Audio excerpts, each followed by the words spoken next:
Now we have Jimmy Pomeroy facing Fedor. Jimmy's a local player. He plays in leagues at Jim's place regularly. He's a 466 Fargo rate, and he is breaking the balls in a 9-ball match with Fedor Gorst.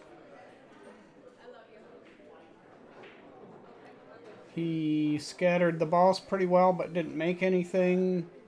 They are a bit clustered on the right side of the table from this view. Fedor makes a long cut shot on the 1 and comes back towards the center of the table, which is always a wise thing to do when you're going several rails like that.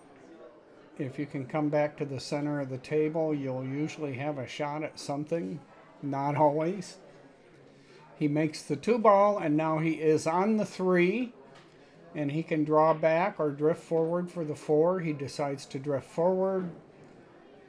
I think he can cut that up into the corner, in which case he will come off that side rail and come out for the 5-ball, the orange ball.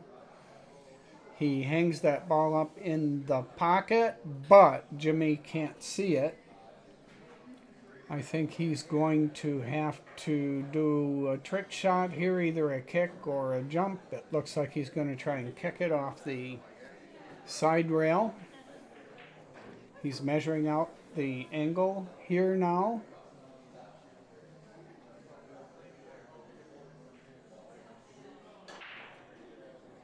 And he makes a nice stroke on that, but comes up a little bit short. So Fedor will have ball in hand. He puts it near the end rail. He'll be drifting out towards the center of the table, coming off the side rail, and out for a cut on the 5-ball. He should be able to zigzag the cue ball back and forth across the table now and get to the 6-ball, which he does. He has a pretty tough cut shot here, but I think he can come off that left-hand side rail and get on the 7-ball if he can make this shot. He'll be shooting up in the upper right corner. No, he did not. He banked it across side and came all the way up and down the table for the 7-ball. It's a loser's game to try and figure out how Fedor is going to do a shot, because he often does it in a way that us amateurs would not do it. Now he's coming out to get on the 9-ball. He will be banking the 9-ball, as he does every time he plays one of these amateurs.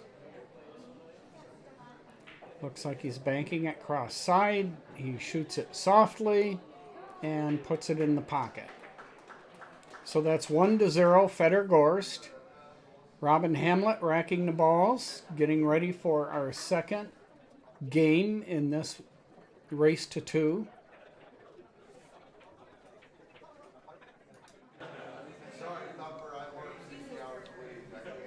Now here's Jimmy getting ready for his second break. He did not make a ball the first time. We're hoping he does make a ball this time. And the balls are scattered pretty well, but neither break was particularly strong. I don't know if he's soft breaking or what's happening here, but he came up without a pocketed ball again.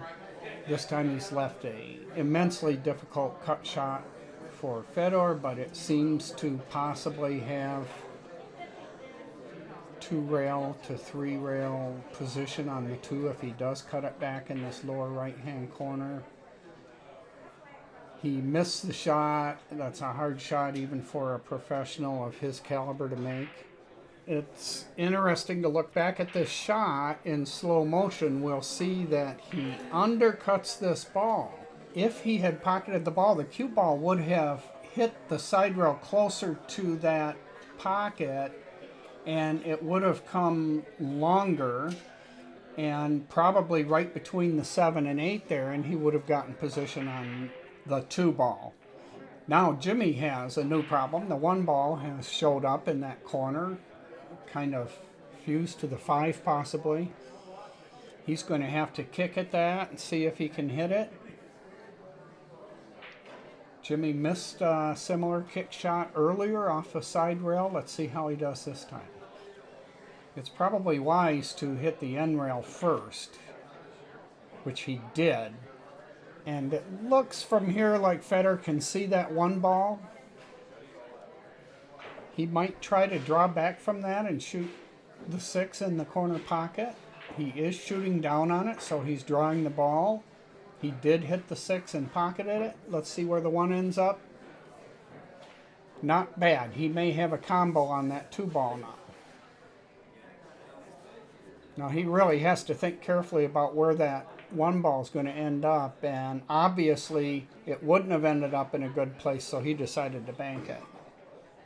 I think if he'd shot the combo, that cue ball would have come over to this side rail, and I don't think he'd have had a shot at the 1. But now he has drifted out to the center of the table. Always a good place to end up. He's on the 3 ball, and he draws it back for the 4. I think he touched the 4 a little bit there. Now he's showing us where he's going to try and hit that rail. He's going to come all the way across and try to hit that rail. Wow, is that beautiful. He hit remarkably close to the spot on the rail he was pointing at. But he did not get position, but he has a pretty easy kick shot here. And he kicks that straight in the pocket so that he could get position on the 7 ball. He has a long cut shot on the 7. He decides to bank it instead. Again, why even try to call Fedor shots? I don't know. I just sort of do it automatically. Now he comes around table. He'll be setting up for some kind of a bank shot. Now he may have a bank cross corner to this corner pocket. He does. You have to hit that shot quite hard in order to shorten it up and get it to that pocket, and he did so. That's the kind of shot that these players shoot in bank pool. The harder you hit that ball, the shorter it's going to come off that rail, because as it dents into the rail, it creates a little barrier for itself, and it shortens up the shot. You can also shorten that shot by applying some right-hand English to it, or inside English to the bank. So Jimmy won that rack. It's 1-1. And we will see another game here. The players are 1-1, which is hill to hill in a race to 2. Jimmy will be breaking for a 3rd time. I hope he makes a ball this time. I think he's breaking from a different location now than he did before. Previously, he shot from the same position on the other side of the table, on the right side of the table. Let's see if he does better this time. I count 1, 2, 3, 4, 5, 6, 7, 8 balls. So he did pocket a ball up in that upper left-hand corner, I believe. So that worked for him to change sides. It also is helpful, I think, when you're playing on a new table, try breaking from different positions if you're not successful on the first break. Sometimes it's your stroke, sometimes the table prefers to have you break from a certain position. And that break shot is critically important in this game because, for example, in this case, Jimmy's forcing Fedor to probably get out the jump stick. Well, maybe he can see it. He tried to cross it to that corner and came up quite short. But, of course, that's a difficult shot. He also contacted another ball with the cue ball. That sent the cue ball up table. Jimmy's in a very difficult situation here. I'm not sure he has a pocket for this ball, so he should be trying to play safe here. He's trying to hide the cue ball behind the 5 ball, which he did effectively. Fedor's going to be jumping. He's headed to pick up his 60 white carbon jump cue.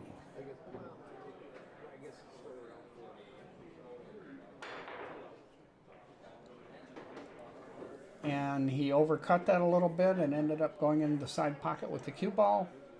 So Jimmy will have ball in hand. This gives him a real opportunity here because the balls are spread pretty well. If he can get on that 2 ball, he can roll up for the 3 if he can get kind of straight on it into that left-hand side pocket. This is always a challenge for us amateurs to get a pattern where we can get all the way out. I don't really care for what he's doing right here, but we'll see how it works out for him. He rolled up on the 2-ball. I'm afraid it doesn't have a pocket in the upper left there.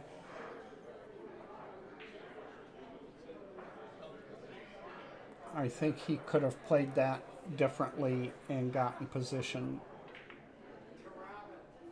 But he makes a beautiful cut shot in the upper right corner that makes up for it. He now has to negotiate another very difficult cut shot on the 3. Instead, he banks it and comes up short. 3-ball rolls out into the middle of the table. It's hidden behind the 3. There is a jump available here if you're certain people, like Ryan Hogan's, for instance, our friend, who's an expert jumper. I don't think Fedor will try this. Yes, he will. He's got to land right on top of that 3-ball. And he did. That was an excellent jump. Fedor's one of the best jumpers in the world. If you follow this channel, we're going to post up a jump contest between Fedor and Ryan Hogan's. It has not been posted yet. It will be posted sometime in the near future, within the next month or so. And it's quite interesting and quite fun. They played a game of pig, P-I-G. It's like the game horse in basketball. And they're taking turns trying to stump each other on jumps. Ryan Hogan's is a local player here from Fort Wayne who plays up at Jim's place regularly. There's a nice bank shot from Fedor. He challenged Fedor to this game of pig, and boy, did we have fun with that. Fedor just did a Z-bank. I don't know whether he was trying to do that, with a smile on his face tells me he probably wasn't. He was trying to bank it cross-side. But it Z'd into the corner. He now has a bank shot on the 5, or a cut shot. It's a cut shot. And he appears to be pretty straight on the 6, which should allow him to get on the 8. And then set up a position for a bank shot on the 9. And this is a critical moment here because he has to bank the ball and Jimmy does not. And if he leaves that 9-ball vulnerable, he leaves Jimmy with a real solid chance to win this match.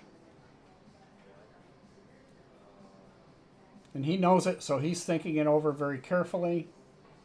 I'm not sure what he's going to try to do here.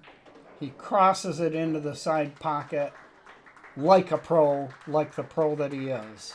One of the best bank players in the world right there, demonstrating his skill. It is very difficult to cross a ball to the side like that without applying a lot of speed to the shot. A lot of us amateurs would softly bank that and it would come out quite long from that position.